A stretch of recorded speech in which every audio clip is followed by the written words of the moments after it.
What's up, y'all? It's GC Kinsey, here just in time for the holidays with some advice for my fellow people on the asexual and aromantic spectrums about how you can deal with awkward family situations during this time of year.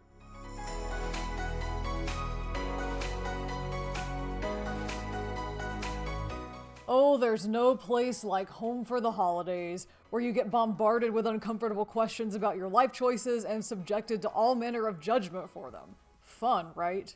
Seriously, why does visiting family have to be so awkward? This is a problem a lot of people can relate to, especially those of us who are queer. The winter holidays, which are centered around family gatherings in a lot of different cultures, tend to be notoriously difficult for the queer community for all kinds of reasons. Maybe we've been disowned or barred from seeing our families. Maybe we're closeted, so we get to see our families, but every second of those visits feels like torture because we're constantly pretending to be someone we're not. Maybe we have chosen family we celebrate with now, but it's always a little bittersweet in the face of happy childhood memories with a family who no longer accepts us for who we are. Or maybe our childhood memories were never happy to begin with. So when we're faced with a holiday season that's supposed to be this time of joy, but for us is a time of misery instead through no fault of our own, that can be really tough to get through. And for this video, I want to focus on ways it can be especially tough for one particular segment of the queer community, a-spec people, or those on the asexual or aromantic spectrums. As a demi-romantic ace myself, I've got a good bit of personal experience with this. In fact, I made another video a while back about how Valentine's Day can be a tough time of year for ace and arospec people as well, because it's focused on romantic love and steeped in amato and allo normativity. But more family-centric holidays, such as Christmas, which my family celebrates, can be just as difficult for a-spec people too. A lot of people assume that aces and aros don't deal with the same kind of family awkwardness as other queer people because we can fly under the radar in a sense. Society is generally less aware of asexuality and aromanticism than other orientations, and being a-spec is therefore considered less obvious or easier to hide.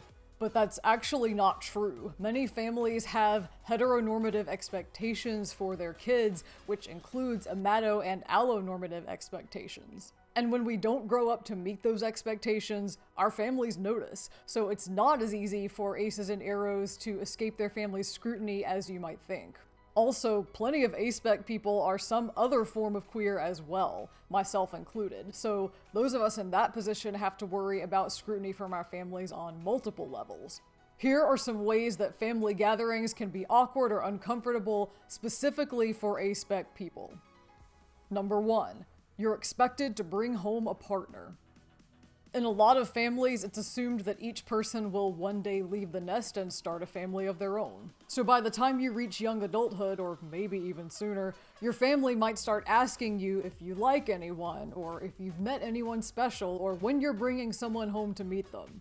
This may be more likely to happen if you've got siblings or cousins, especially if they're younger than you, who are getting married and having kids and doing the traditional family thing while you're still single. And if you're a-spec, chances are you may be single and stay that way forever. Sure, some aces and aros do have relationships, but a lot of those relationships are non-normative, such as queer platonic partnerships, and many more of us are happily not partnered at all. Regardless of your relationship status, being badgered about it can feel really intrusive and unpleasant. It can also feel like a no-win scenario. If you grin and bear it, the awkward questions are never going to stop. But if you come out and explain why you're not partnered or why your partnership doesn't look like a typical one, you risk dealing with a ton of aphobia and ignorance and potentially even more awkward questions than you had to begin with. What can you do? Number 2. Family members spread rumors about your orientation. This one in particular tends to affect a-spec people who are closeted around their families. If you're not doing the traditional relationship thing, your relatives may start speculating as to why, and the conclusion they'll often come to is that you must be secretly gay. I've seen this happen to several of my friends within their families. I've seen it happen in my own family with a couple of distant cousins here and there who were still single by the time they were in their 40s. Actually, it wouldn't shock me if my family had talked behind my back about whether I might be gay. And they wouldn't be wrong, I am gay in addition to being ace, but that's beside the point. This kind of speculation carries homophobic as well as allo and amato-normative vibes. There's the implication that you're keeping your supposed gayness a secret because you know it would be unacceptable to be open about it around your family. And there's still that expectation that you have to be partnered with somebody, even if it's a partner your family wouldn't want you to have. So people jump to the conclusion that you're secretly gay whether there's any basis in reality for that or not. It never seems to cross their mind that you might be queer in some other way, and it especially never crosses their mind that you might be a-spec.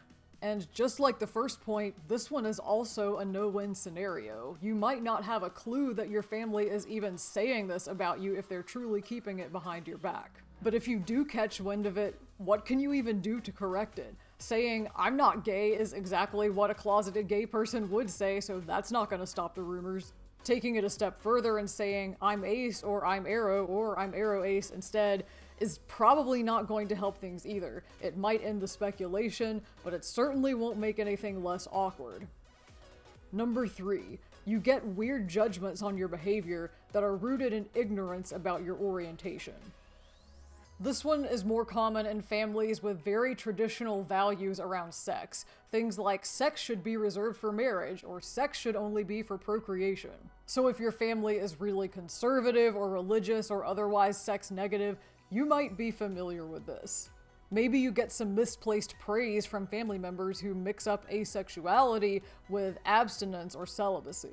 Something like, "You're doing exactly what you should do. You're supposed to save yourself until the right one comes along." And then of course they flip the script on you if the right one never comes along and start asking what's wrong with you. Or maybe you're told how smart you are for staying single because marriage isn't all it's cracked up to be, and eventually you get bored and tired of each other. But of course you can't split up because you already lost your virginity to each other and had kids together, and who else would want you after that? I also want to specifically shout out aromantics who are not asexual here, because families with traditional values around sex may give them an especially hard time about how they engage in relationships. Being told they're cold-hearted, or afraid of commitment, or just using people for sex, that kind of thing. And if they're from a religious family, they might even be told they deserve punishment for their sins.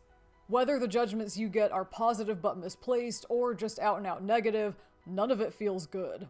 And it can be hard not only to avoid these judgments, but also to correct the assumptions and misconceptions that help fuel them.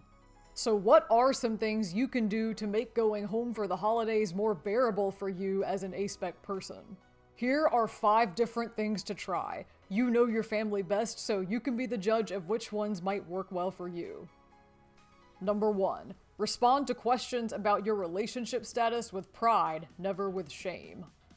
For example, when a relative asks, "Are you seeing anyone?" you could answer, "Nope, and proud of it." Or, "I'm single and couldn't be happier." Or, "Yeah, I'm seeing myself in the mirror every day getting ready to go out and live my best life." These kinds of answers are more likely to get your family to stop pestering you about your relationship status every time they see you, because you're letting them know that they don't have to worry that you're feeling lonely and sad about it.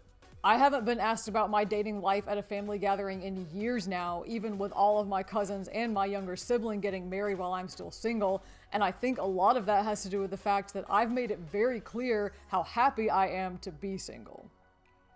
Number 2, use changes in societal relationship norms to your advantage. A lot of people are starting families later and later these days. So if your relatives ask why you're not starting one of your own, you could always say something like, "Marriage and kids in this economy," or "What's the point with all this climate change?" If you're a millennial like I am, or even younger, and you've got family members who are a similar age to you, you might really have some success with this one. Because chances are you won't be the only one of your relatives who's not taking the traditional route with relationships, even if you are the only a-spec one. Number 3, if you get an inappropriate question or comment, say something even more inappropriate back. For example, "The clock's ticking, when are you gonna give your parents some grandbabies?" That's a great question, and how was your last pap smear? What? I thought we were talking about each other's reproductive health. These kinds of responses can shut people up quickly by getting them to see just how weird their original statement was. But a couple of caveats. I wouldn't advise doing this if you have the kind of family dynamic where you know it would just backfire on you. And it doesn't work so well if you're one of those people like me who can only think of a good comeback days later. But if you think you can pull it off in the moment and that it will help you, give it a shot. Number 4. Set time limits on your holiday family visits.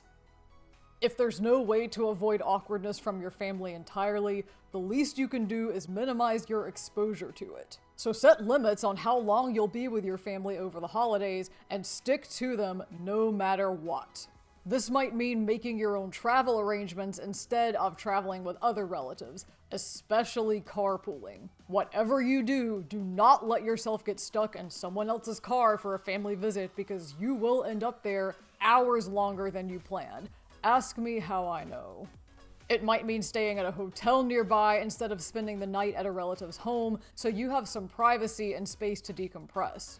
However you decide to set those boundaries is up to you, but please do it because it can make the difference between a family visit that was awkward but still okay or one that was completely miserable.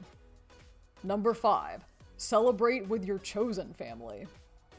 If you know that seeing your family for the holidays will be stressful, why not have a separate celebration with your friends that you know you'll actually enjoy? And if you're in a situation where you no longer see your family for the holidays, that's when it's especially important to spend time with your friends instead. Chosen family is a staple of most queer people's lives, a-spec people included, and the support we get from our chosen families can be crucial during the holiday season. Here in the US, a lot of people see their families for Thanksgiving and Christmas, so you might have a Friendsgiving celebration in between. I've been to some of these and they're great.